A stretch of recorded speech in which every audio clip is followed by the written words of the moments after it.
بسم اللہ الرحمن الرحیم۔ السلام علیکم ناظرین، میرے باپ نے میری ماں کے مرنے کے بعد گھر کی نوکرانی سے چوری چوری شادی کر لی تھی، جو ہر وقت گھونگھٹ اوڑھے رکھتی تھی۔ وہ روز مجھے ایک پیپر دیتی کہ لو اس پر دستخط کرو ورنہ تمہیں زہر دے دوں گی، مگر میں ڈر کر بھاگ جاتی۔ ایک دن میں نے اس کے ہاتھ میں ایک انگوٹھی دیکھی تو مجھے شک ہوا، میں اسے جانتی ہوں۔ ابو کے سامنے میں نے اچانک اس کا گھونگھٹ اٹھا دیا اور یہ جان کر قدموں تلے زمین نکل گئی کہ وہ نوکرانی اصل میں میرے ساتھ۔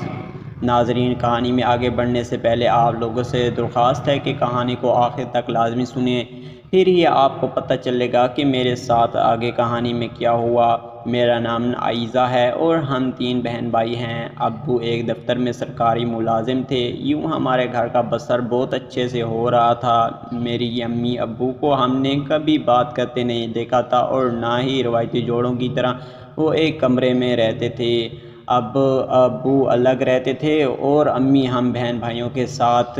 کبھی کبھی میں بہت حیران ہوتی کہ ایسا کیوں ہے، ابو کیوں ان کو پسند نہیں کرتے، مگر امی کہتی جب تم بڑی ہو جاؤ گی تب تمہیں بتاؤں گی، لیکن اس سے پہلے خواب و خیال میں نہیں تھا۔ ایک دن امی کا ایکسیڈنٹ ہو گیا اور وہ انتقال کر گئی۔ ماں کے مرنے کا دکھ صرف ہمیں ہی تھا، ابو کو ہم نے ایک آنسو بہاتے نہیں دیکھا تھا۔ امی کے مرنے کے 10 دن بعد گھر میں ایک نوکرانی آ گئی جس کو ہماری دیکھ بھال کے لیے رکھا گیا تھا۔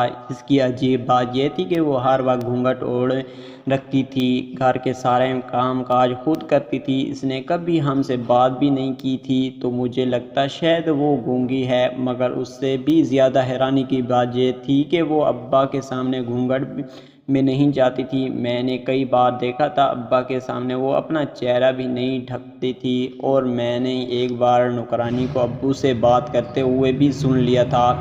میں نے کئی بار کوشش کی کہ اس کی شکل دیکھوں اس کو، مگر وہ بہت محتاط ہوتی تھی۔ میں بڑی تھی اسی لیے مجھے نوکرانی کی حرکت بڑی مشکوک لگتی تھی۔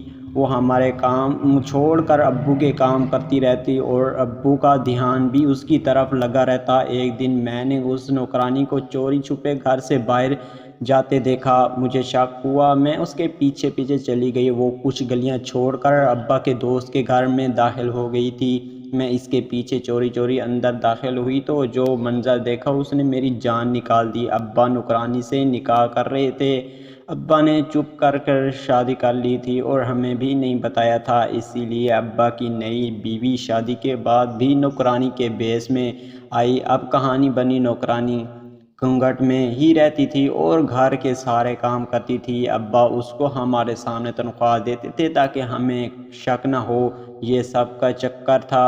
اب وہ ایسا کیوں کر رہے تھے، مجھے کچھ نہیں سمجھ آ رہی تھی۔ وہ روز مجھے کچھ پیپر دے کر عجیب سی آواز میں کہتی ہے ان پر دستخط کریں، مگر میں ڈر کر بھاگ جاتی۔ میں 15 سال کی ہو چکی تھی اور میں کچھ سمجھ رہی تھی کہ ایک دن یہ کہیں گئی ہوئی، اور میں نے اس کا کمرہ چھان مارا مگر کوئی سراغ نہ ملا۔ کون ہے اور وہ کہاں سے آئی ہے اور پتہ نہیں وہ مجھ سے کیا چاہتی ہے، کیونکہ اس نے مجھے دھمکی دی تھی کہ اگر میں نے ان پیپروں پر سائن نہیں کیا تو وہ مجھے کھانے میں زہر دے دے گی، مگر میں اس کے جھانسے میں نہیں آتی۔ کچھ دنوں بعد ابا نے مجھے کچھ پیپر دیے کہ میں اپنی جائیداد تمہارے نام کر رہا ہوں، ان پر دستخط کرو۔ میں نے پینسل پکڑ کر پیپر پر دستخط کر دیے۔ اس وقت نوکرانی نے چائے لا کر رکھی، اس کے ہاتھ پر نظر پڑی تو میں نے جو انگوٹھی اس کے ہاتھ میں دیکھی میں نے پہچان لیا کہ وہ کون ہے۔ میں نے اسی وقت اس کا گھونگھٹ الٹ دیا ابا کو، اور اس کو پتہ نہیں تھا کہ میں ایسا کچھ کروں گی۔ وہ نوکرانی کوئی اور نہیں بلکہ میری خالہ تھی، میری ماں کی سگی بہن۔ ابا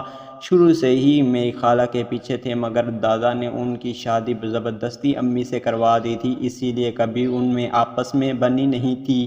امی مرنے سے پہلے اپنے حصے کی تمام جائیداد ہمارے نام کر گئی تھی، اسی لیے ابا اس کی پاور آف اٹارنی اپنے نام کروانا چاہتے تھے۔